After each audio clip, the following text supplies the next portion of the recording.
Welcome to Trauma, Psychedelics, and Buddhism with Karen Sprinkle, certified psychedelic guide, trauma therapist, and author of The Thriving Self. Drawing from over 30 years of experience in trauma therapy, embodied Buddhist practice, and immersive Eastern living, Karen explores the many paths to healing through conversation with Dharma teachers, scientists, and mental health professionals. Listen in and discover new ways of thinking about what it means to truly heal and to thrive. Welcome, everyone, to Trauma, Psychedelics, and Buddhism. I'm very excited to welcome Dr. Radhikesh to our podcast today. Dr. Radhikesh is an expert astrologer. After being a physician in the world, he became an astrologer. And so, Dr. Radhikesh, thank you for being here with us. Very grateful to be with you. And I want to introduce you a little bit more. I'm going to read your bio. And if you want to add anything at the end of your bio, please do. Oh, no problem. Okay. So, Dr. Radhikesh is a physician-turned-astrologer who bridges the worlds of modern medical science and ancient Vedic wisdom. He completed his Doctorate of Medicine in 1999 in the United States and went on to practice as a physician for over 2 decades in multiple leadership roles, including CEO of a private medical practice and various positions as a medical director. That's right. Coming from a distinguished family tradition where his grandfather, great-grandfather, and generations before him were Ayurvedic doctors and astrologers. Dr. Radhikesh inherited a natural calling for healing and spiritual guidance. In 2012, he immersed himself in the study of Vedic and Medical Astrology, inspired to serve humanity in a way that unites the scientific and the spiritual.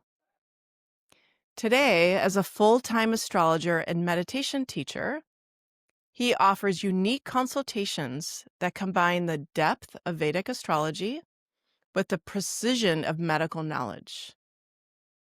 His insights empower individuals to understand their life path, overcome challenges, and find balance on physical, mental, emotional, and spiritual levels. Over the years, he has guided hundreds of people toward health, prosperity, and inner peace. Dr. Radhikesh now lectures across the world on astrology and meditation, sharing wisdom rooted in Bhagavad Gita, the Srimad Bhagavatam, you can correct me later, and classical texts like Bratet Parasara Hora Sastra. Yes. His compassionate and practical approach makes his guidance reliable and relatable for seekers both in the East and the West. He has also completed his first book on astrology, soon to be published, which aims to make timeless Vedic knowledge accessible to the modern world. Wow. You are the first astrologer I've ever met that is also a medical doctor. Yeah, and I'm sure there's not that many. Have you ever met someone that's a medical doctor turned astrologer? No, I have not. Extremely unique. Yeah. Is there anything I pronounced incorrectly? So, because please correct what I said. Yeah, I mean, Bhagavad Gita, you got right. Srimad Bhagavatam is the name of the other book, which is many volumes. So, no, everything else is absolutely fine. Okay, beautiful. So, Dr. Radhikesh, I would love for the viewers and the listeners to really, you're such a unique person to interview because you're coming at astrology with this medical background, which means that you obviously have deep respect for the studies, the intellectual studies and pursuit of knowledge, right? Yes, and absolutely. I think the average person still, unfortunately, views astrology as kind of hocus pocus, frankly. I mean, I love astrology, but the average viewer may still have that frame.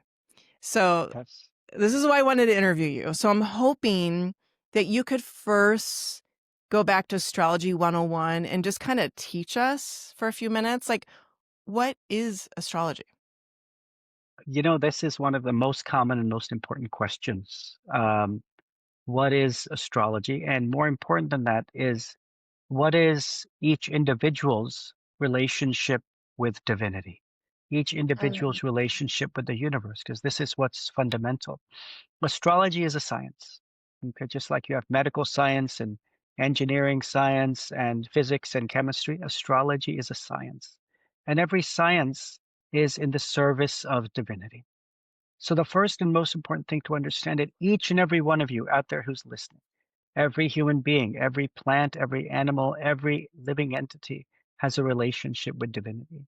And over the years in this confusing world and all the things it brings, we sometimes forget about that relationship or we don't focus on it. And all the confusions of the world pull us away from that, which is unfortunately one of the things that this world does. Astrology is a map. It's a map of each of our karma. Imagine the moment you were born into this world, the place, the date, and the time.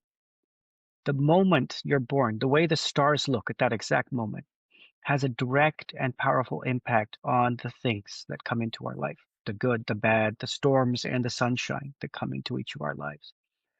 When we start to understand that map a little bit, we start to understand that each of us has a relationship with the universe.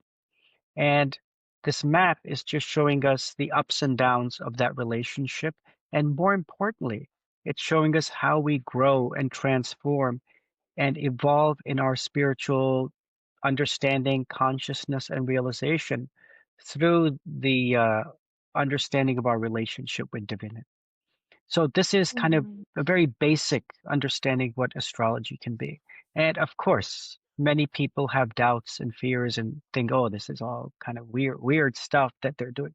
And there is a lot of that. So I won't deny that there's sometimes when different sciences are practiced properly, and sometimes they're practiced in unusual or unconventional ways, which create misunderstanding and doubt. So that is definitely there.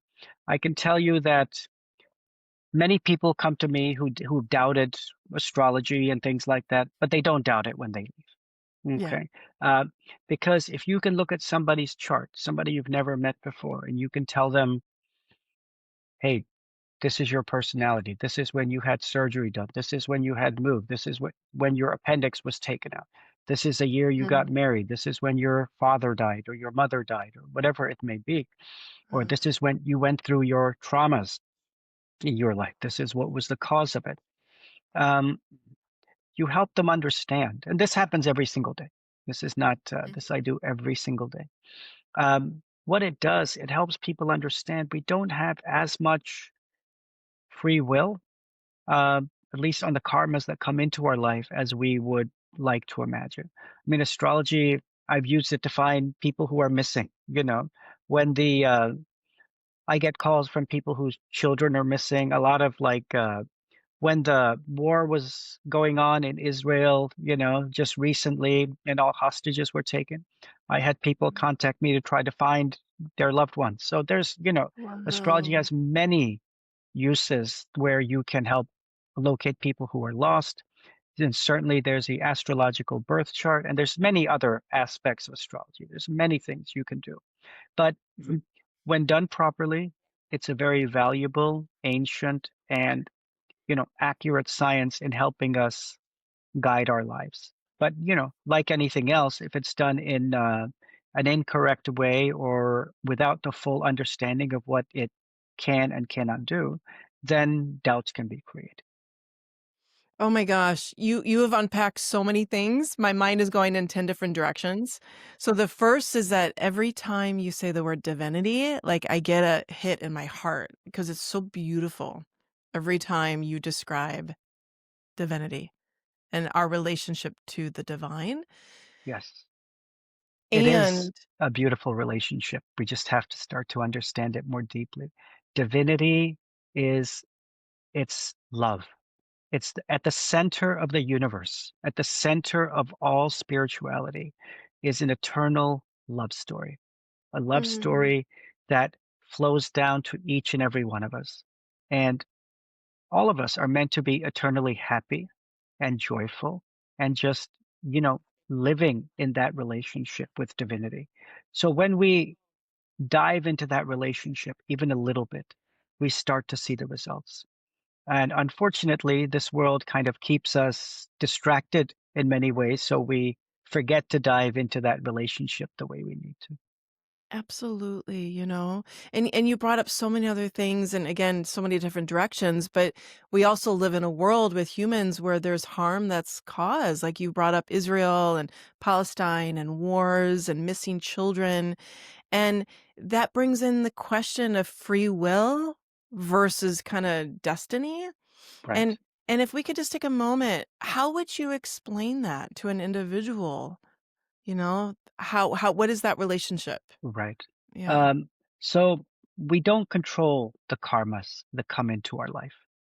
You know, when someone's meant to get an illness, someone's loved one dies, somebody develops some, mental disorder, has a relationship problem.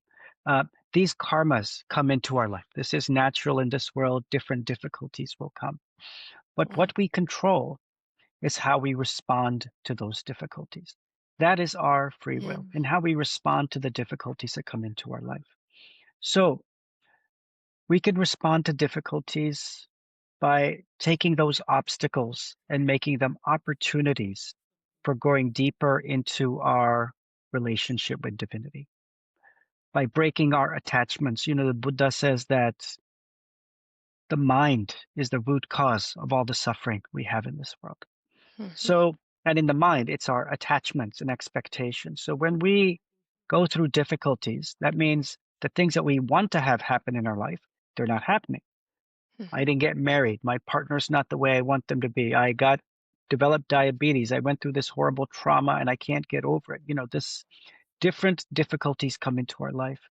And then if we take those and we can go in one of two directions, we can, people can become depressed and anxious and worried. And then it leads to, many more negative things, drugs, mhm, alcohol, murder, suicide. So many things happen in that situation. The other way we can take it is very natural that when we go through difficulties, we'll get depressed and anxious and worried. That's a normal reaction. But then if we take a bigger picture of our life, and we can say, you know what, I am going through all of this, but I have a relationship with divinity.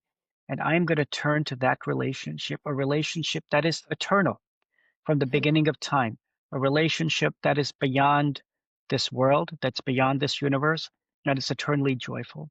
If I'm going to turn to that relationship and ask for help to get through this. So that's the kind of choices we can make.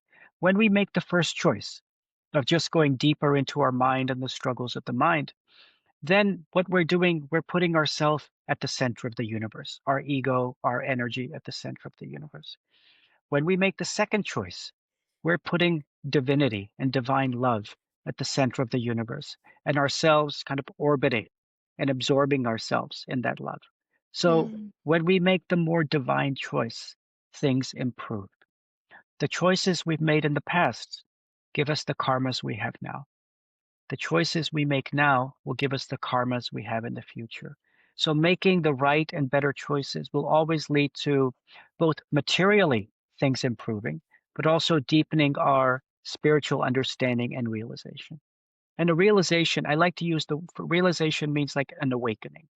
awakening of our understanding of our relationship that in many ways is asleep right now. Yeah, absolutely. This is so important what you talked about our response is what matters, not actually the event that happened to us. And I'm just curious for those that have experienced trauma in the world, right? Especially if it's a trauma from like another human being to a human being, Right? right? Of course. Like how would you assist? Well, actually, let me step back and first ask you, are all traumas destined? Or are there some traumas that are not supposed to happen, and then it creates a new karmic ripple effect? So let's talk about this in relation to other people causing traumas, because that's most of what we Yeah. deal with. Mhm. Another person may have a karmic relationship with you that can bring trauma, but it's that person's choice whether they're going to engage in that traumatic event. So, say that in a previous lifetime, I did something horrible to somebody, Mhm. slapped them, beat them, whatever it may be. And then Mhm. in this lifetime, I meant to get that. So is it that, oh, it's my fault, it's meant to happen? No, because that person who's going to come at me and bring that trauma to me, it's their choice whether they engage in that. They still have a responsibility to say, you know what, this happened to me in the past. I'm not going to do this myself. So Mhm. it's not that it's anybody's fault in this way. Everybody has Mhm. a choice. And the choices that that person makes will also give certain results. So we can continue that cycle of karma, life after life, that, okay, he slapped me, I slapped him, we go back and forth forever. Or Mhm. at some point, somebody can recognize and say, you know what? It's time for me to end this cycle of karma and get out of this cycle of karma and focus more on my relationship with divinity. Because karma is a Mhm. material thing. It'll keep going back and forth for lifetimes as long as you let it. The second you get out of that cycle, your life transforms. The second you even think about getting out of that cycle, your life can transform. That is so beautiful. So if you were speaking to the loved one of a family member that was murdered, for example, right? Like their loved Sure. one no longer is here. And and so in Buddhism, as you know, we talk about karmic ripening. Right. And we definitely don't want to victim blame, right? So we don't want to Right. blame the person that was murdered. And yet, how would you talk to them through a karmic lens or karmic ripening? Like, is it that their soul now can have the choice to connect with the divinity in their next lifetime? Would that be what it would be? It depends on when you're talking to them. Mhm. Obviously, when the most important thing that anyone can do during, a difficult time is to show compassion and show Mhm. kindness. So I've always seen it doesn't benefit anyone. In fact, it hurts if at that time you're like, "Oh, hey, buddy, it's your karma. Just live with it." No, that's Mhm. horrible. That's Yeah. so the first and most important thing from our perspective is to show kindness and compassion for what somebody is going through, to understand their pain, to Mhm. understand that this is a horrible thing. Whatever the basis of it is, this is a horrible thing. And understanding that this person is in pain and they need to be helped. So this is the first Mhm. step. Okay. The second step then is when they're ready to hear it, when they're ready to move to the next step, is start to understand that there is karma involved in all of these things. And when each person who's involved in that situation starts to understand their own deeper relationship with divinity, Mhm. what happens is that they get a bigger picture of what's going on around them than just the immediate thing that happened. And that's what leads to healing. It leads to Mhm. forgiveness. It leads to understanding, and it leads to acceptance and many other things that are along this healing path. So that's how I generally approach it. And when the time is right, yes, you Mhm. do discuss certain natural truths of the universe that we have to, as well as we can, learn to accept and work with. Mhm. Yeah. And I'm curious for you too, like I like to talk to my clients about when they're at that second stage, when they can start seeing the larger, slightly larger picture. Sure. Mm. Um, that in my belief system anyway, they can still energetically or karmically wish and provide healing for the loved one that is no longer with us. Yes, While they're in human form, they can still help the consciousness of the person that. absolutely. Absolutely.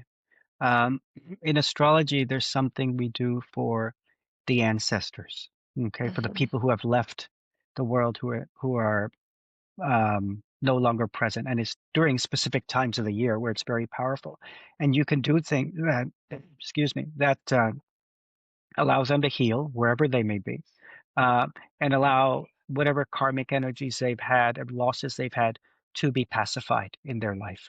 And this provides tremendous healing for the soul that's departed. and for the family members who are engaging in these specific activities to help them.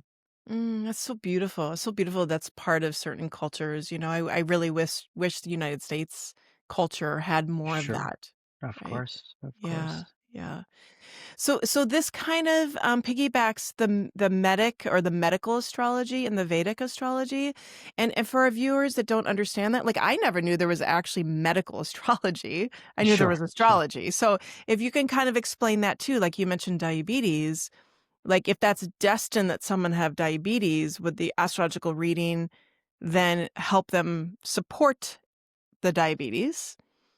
Or is diabetes something that is caused, or is it karmic? So the same kind of question for medical Sure. stuff. Yeah. So, you know, I'll do people's charts. I'll give you a common example. Two particular things I saw recently. Uh, 3 years ago, I saw this lady and I said, look, in 3 years, you have a risk of getting breast cancer. Okay. Get Okay. your mammograms and all that stuff done regularly. 6 weeks ago, she told me, oh, yeah, I got diagnosed, but I got diagnosed early. It's like a stage 0 and no Mm, big deal. It's going to be taken care of. So in that situation, yes, she's was destined to get this, but because she had a map that showed that, okay, it's going to happen at this time, she could take care of the problem. Now, if she hadn't had that and she waited another 3, 4, 5 years, then, you could be dealing with stage 3, stage 4, something else that's much more difficult to deal with. Um, so that's one aspect of it. Now, when it comes to things like diabetes, it's usually associated with like Jupiter. Jupiter is an expansive planet, causes growth, causes weight gain, it affects the mm, pancreas, liver, all of that causes diabetes. So if you are at risk for that, like you're going through a heavy Jupiter period, or you know that this Jupiter energy is strong in your life, then you have to be more careful. You have to be less indulgent with your diet. You have to be mm, more focused on exercise. Because if you don't, you're going to get it. But you can also protect yourself by, you know what, I'm going to do these things that will protect me from getting diabetes because karmically I'm prone toward developing it.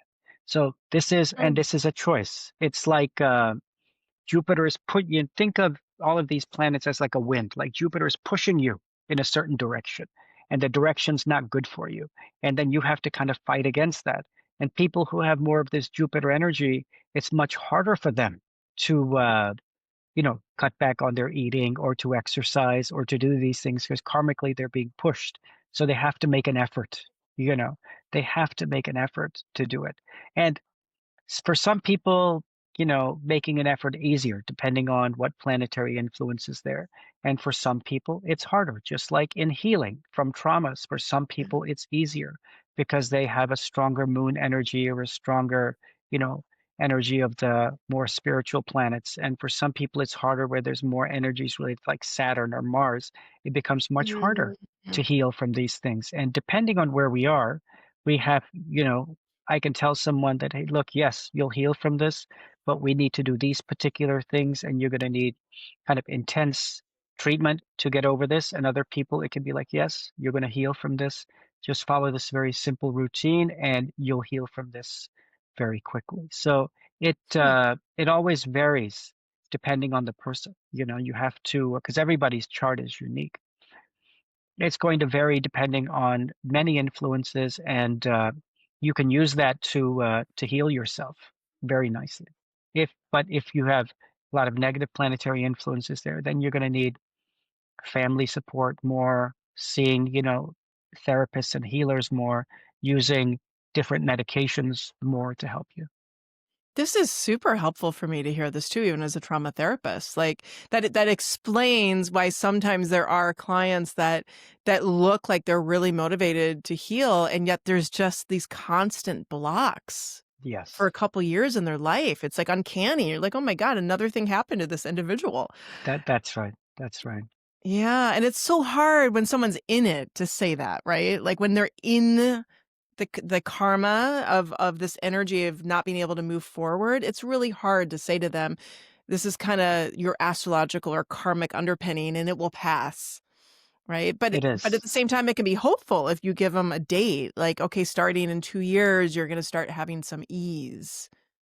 You know what it does? It does a couple of things. Number one, when you can give people dates and times, it helps them understand that there's if you've ever read Hamlet, okay, the play Hamlet by A Shakespeare, long time ago. in long time ago. So Act 2, Scene 2 of Hamlet. It's a guy named Polonius, and he says, though this be madness, yet there's method in it. Okay. Um, so it may seem like chaos and that, oh my God, I'm just going through this. There's no purpose and all of this. But when you look at an astrological chart, you can see the method underneath the madness of what's going on in somebody's life. That's a good analogy from Shakespeare to kind of help understand that.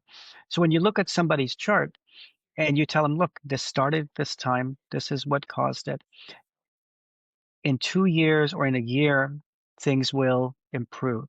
And in addition to that, you can tell if you do things like this, you can, whatever the different things may be for that particular person, it will get better more quickly.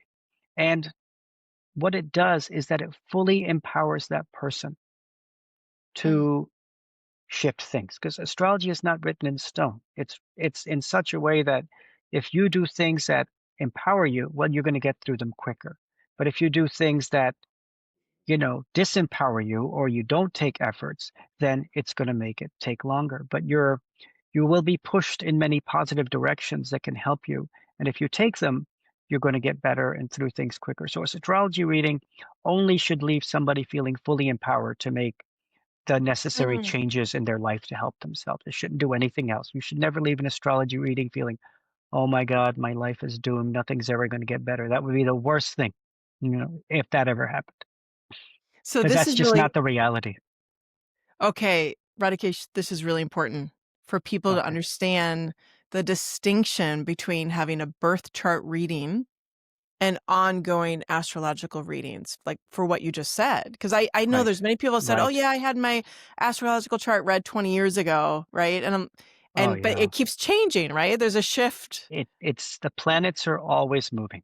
Okay. Yeah. So you have your birth chart, and that gives a percentage of the karma we're dealing with in our life. But you Mm, have transits, you have yogas, you have, eclipses, you have the planets moving into sometimes positive and negative positions in your chart. You have things like eighth house Saturn transits, Sadesati transits, negative transits of Jupiter, all these different things that can happen. So yeah, most people I'll tell them once a year, get a mm, chart reading done. So we look at all the transits, or if you're going through a difficulty, let's get a reading done and we can see why these transits are happening. At a client recently whose business was going really well and then it just crashed, mm, everything just in a matter of like 6 months, everything went down. And he just had a lot of bad planetary transits going all at the same time. I said, mm, be patient, you know, 6 months from now, when all of these are fully resolved, everything will be fine. You're not going to go bankrupt from this. It's going to work. And just keep doing this and this and this. And you can see that from the chart, the best way to do it. And he'll be steady in a few months, So this kind of stuff, same way when we deal with trauma, it's the same thing. There's certain things we can do because sometimes you have people, everything's growing great, and all of a sudden they drop, their trauma yeah. comes back to haunt them and Yes. they're doing great for years, and all of a sudden it comes back. And that's usually kind of a heavy transit of Rahu or Ketu or sometimes Saturn, uh, or a positive Jupiter energy that was influencing them has now become negative. So that's when, Mm, usually I'll tell them beforehand, hey, look, when, October of, 2026 comes, you're going to feel more pain, more difficulty related to your trauma. It's just going to come back. Uh, and then I'll tell them some things they can do to prepare for that, to reduce it.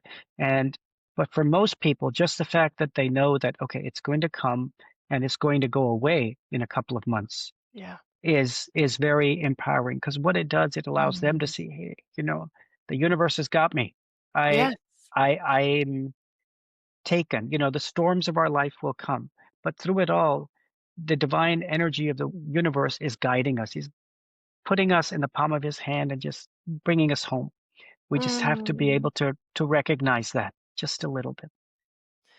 I would love to hear more about what your transition was like to move from being a physician in the world Sure. to just go into astrology. I mean, we read your bio about your family lineage, but still, this is highly unusual to It have a is. medical degree and then become full-time Of astrologer. So course. yes, Of anything you could course. share. Yeah, of course. I've always done it. I mean, I've been doing astrology since my childhood, going with my grandfather, who was a doctor, Ayurvedic doctor, to his clinic, whenever I would go to India, and just seeing him do astrological charts, hearing about astrological charts since my childhood. So it was always there and natural and Mm. present for me. So what happened is in you know, 2012, when, my life was, you always think top of the world, very successful in everything I was doing. I ended up diagnosed with a very rare and uncommon disease, okay, something related to my kidneys, and Mm. which 1 in 100,000 people get, okay. Wow. And I thought it was going to be the end, like devastating. It was a very bad disease. So I went to see my astrologer, and he said, "Don't even worry about it. This is going to go away in 3 years." And I'm a Wow. physician. And I said, "That's not possible. This is not possible. Can't happen. This Uh-huh. disease doesn't go away. It's not ever going to go away. I'm going to be taking all kinds of toxic medicines for the rest of my life." And he said, Mm. "No, you'll be fine." And then 3 years later, just disappeared from What? where it was just gone. That was 2015. And this is 2025, it's gone. And I still check Without every any once medicine or anything? Did you without ever take them? anything, nothing, nothing. It Whoa. completely went away. And so after 2012, when he told me that, I was like, I trust this guy, but I know medically that this is not possible. But somehow I trust him more than all my 20 years of medical experience and medical school and pre-med and everything else that I do. And so I studied, I mean, I was always studying astrology, but really dove into it at that time. And so, I mean, this is a very traumatic event to be, Yes. your family, children, all of that. You feel like it's all going to be taken away.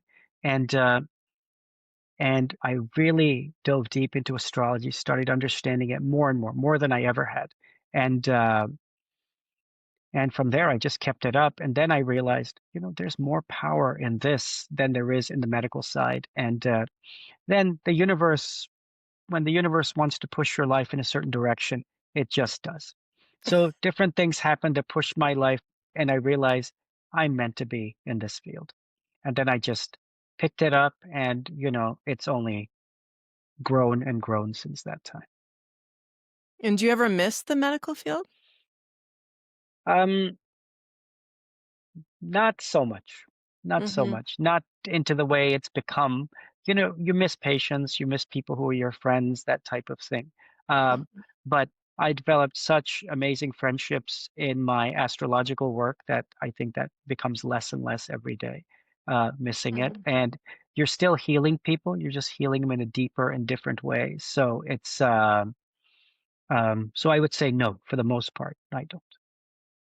This is just an incredible story. I would imagine this is gonna be in your book. Not in this first book. In my second book, it's going to all be in there.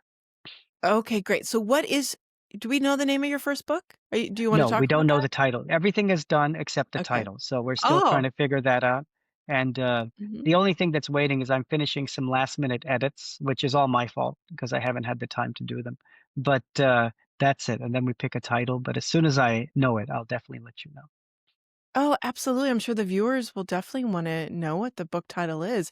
This is Absolutely. gonna be, published for the viewers that are listening probably in December, so maybe by December, Yes, we'll have the book title. We can add that to the episode notes. absolutely. Absolutely.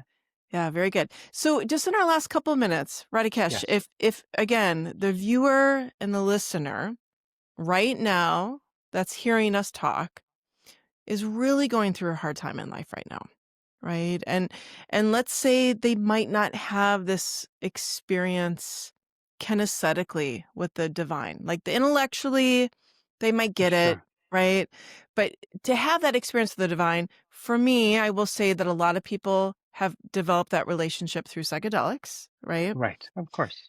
And for some people, they've been fortunate to have that relationship without psychedelics, right? Right. So how would you like the listener or the viewer to understand how they can cultivate that feeling, the feeling of divinity? That's a very good question. I'm not sure if it can be answered in 2 minutes, but I'll do my best.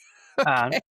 the first and most important thing is for everyone out there to understand that you can, we forget many things that happen in our life. We forget things from our childhood, and certainly we're not going to remember things from past lives. The best way to cultivate that relationship with divinity is to be around divine people. Hmm. So keep your and keep your mind and your physical presence around people who are spiritually inclined. So what watch on YouTube or on Instagram or on TikTok, keep it more positive. The books that you read, the people you associate with, keep that all as positive as possible. The path of spirituality is not very, it doesn't have to be complicated. Okay. The path of divinity is one that is very natural to everyone. So if you associate with spiritually minded people, avoid things like drugs and alcohol, which is going to kind of keep the mind from understanding our more divine nature because it brings us to our lower consciousness. And then you try to understand your life in a bigger picture. Who am I? Am I just this physical body, or am I just this mind, or am I caught up within both of those? Because if you Mhm. really look at it, you can lose both your arms, both your legs, more than half your organs, and you're still you. Yeah. Okay. You're Yeah. still that same person. So Mhm. understanding that we have this consciousness, there's a really nice analogy.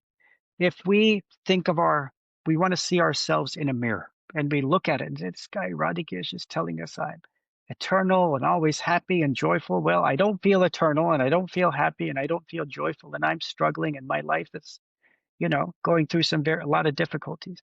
What's he talking about? When you look in that mirror and you're trying to see yourself, imagine that mirror is covered in all dirt and dust and mud, so you can't see yourself clearly.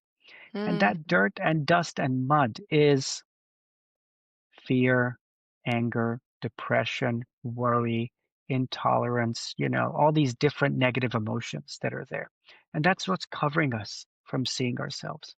But when we start to think a little bit about our relationship with divinity, that's and especially when we associate with spiritual people and read spiritual books and all of these things, then that mirror starts to clear up a little bit. And slowly, slowly, slowly, we start to see this difference. And chanting mantras, the word mantra actually means to release the mind. And chanting mantras is very powerful in releasing the mind. Again, you're releasing it from fear and anger and pain and depression and worry and all these other negative things that are there. And what happens is once you start releasing all of these things, that mirror clears up and you start to see your relationship with divinity very clearly. Just take one step at a time. You don't need to, do anything else other than say, you know what? I'm going to try it and I'm going to see what happens.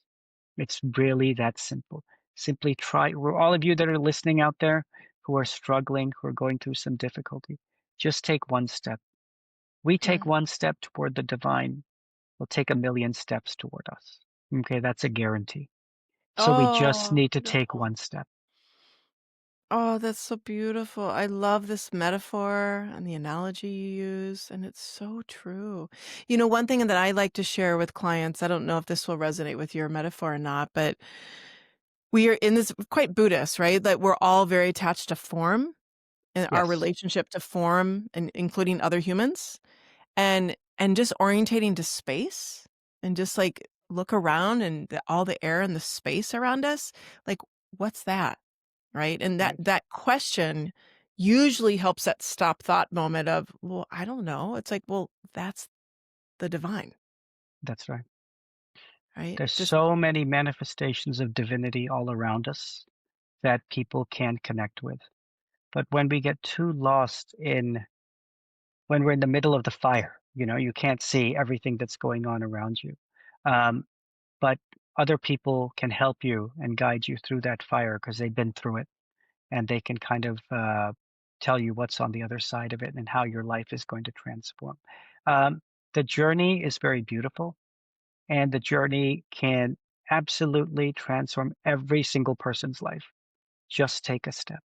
That's That's all you beautiful. need to do. You don't need to do more. You don't need to stand on your head. You don't need to do any, you know, uh, major austerities. You Mm, just need to open your heart and listen mm. to the words of spiritual people. And to the degree that it touches you, you take it into your heart and practice it, and you will see great transformations happen. This is beautiful. Dr. Radhikesh, thank you so much. This has been an honor to interview you. Your words of wisdom feel like divinity. So thank you. I was so grateful to be here. It's wonderful. No place in the world I'd rather be right now than here. Oh, I'm sure the viewers and listeners really feel that from you too. So thank Wonderful. you. So Wonderful. Of thank you. course. Of course. And for those Thank you so much. listening, you will have a link to Dr. Radhikesh's website in the episode notes. And thank you so much for tuning in and listening to Trauma, Psychedelics, and Buddhism. May you be well. Thank you for listening to Trauma, Psychedelics, and Buddhism with Karen Sprinkle. If you enjoyed this episode, be sure to like, subscribe, and share.